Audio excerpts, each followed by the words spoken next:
the Minnesota-Phoenix 3-6 matchup is so fascinating because it's this really interesting clash of contrasting styles where Minnesota has the top-ranked defense all season long, and they're going against an offense that admittedly was only 10th in the NBA during the regular season, which doesn't really sound so great, especially when you consider the star power they have in Durant, Booker, and even Bradley Beal, and also the expectations that they had to be at the very least top 5.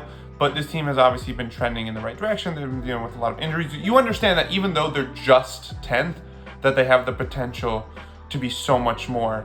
And so that's very scary feeling when you wonder, like, okay, is this when they figure it out? Is the playoffs when things start to really mesh together for this team that clearly has a high ceiling? And so it's going to be very interesting to see, like, which one of those, who wins out? Does Minnesota's defense slow down Phoenix's offense, or does Phoenix's offense overwhelm Minnesota's defense? I personally couldn't tell you, but that's going to be a fun storyline to watch. It's going to be very cool to watch. I think, there's this very interesting storyline of the young budding superstar, Anthony Edwards. Like, can he sort of take the reins? It doesn't really feel like the right word, but like I think back to basically when Kevin Durant played Kobe Bryant in the playoffs in both 2010 and 2012, and the Lakers won the 2010 series, lost the 2012 series, and it really felt like that was sort of a passing of the torch moment to the new generation, where even though Durant lost the first time, it really felt like he was coming. And then when they won in 2012, it really felt like, okay, like this is his time. And so obviously Durant's still really, really good, but he's obviously close to the end of his career, whereas Anthony Edwards isn't even in his prime. So you wonder, like, is that something? Anthony Edwards seems like a kind of guy who would care about that kind of stuff, who would care about the narratives and the storylines and play into that and really try hard because of that. And so you wonder if that's going to come into, can Anthony Edwards use this playoff series as a jumping off point? Because we've all been talking about so much, really, since he entered the league, like, this dude's a future superstar, this dude's a future superstar. Well, as good as he's been in the regular season, superstars are made in the playoffs. And so you're the 3 seed, you have this great defense behind you, you have all these nice pieces. Can you at least make the second round, right? Like, let's start with that. You haven't even won a playoff series yet. So that's the next step for Anthony Edwards. And so I think it would be a really cool storyline to see him do it against, a guy who I presume he looked up to. And again, sort of like that passing of the torch moment. But again, and this is where, like, it's very interesting contrast. The only problem with that is that Anthony Edwards hasn't played well against Phoenix during the regular season. Only 14 points on 33% shooting average in 3 games against the Suns. They just got blown out by Phoenix last game of the regular season by 19.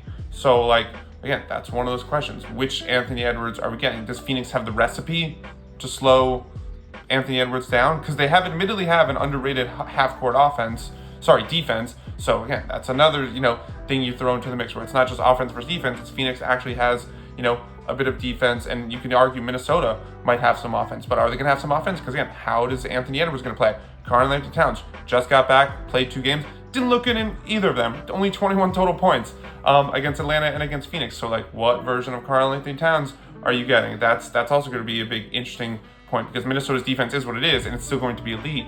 But I think their ceiling as a team has to come from someone outside of Anthony Edwards producing offense. And so obviously Anthony Edwards has to produce, as I just said, struggle against Phoenix. Who knows what that's going to look like?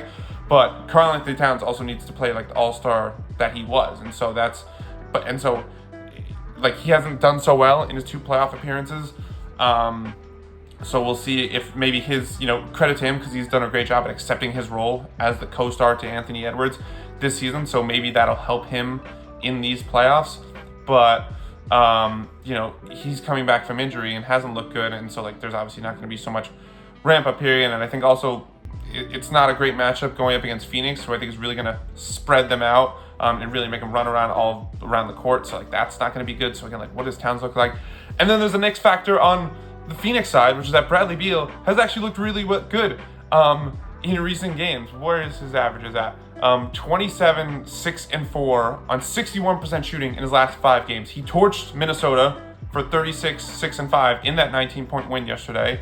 So it's like, do you see what I'm saying? Like, there's so many ifs, right? If Anthony Edwards plays like a superstar, that'll help. If Minnesota's defense wins out, or if Phoenix's offense wins out, if Towns struggles, doesn't, if Bradley Beal, like, again, like, because the whole vision with Phoenix was that they have 3 unstoppable ISO scoring threats. For most of the season, that hasn't been the case because there's been a lot of injuries, mostly to Beal, and so it hasn't allowed those 3 guys to find their rhythm.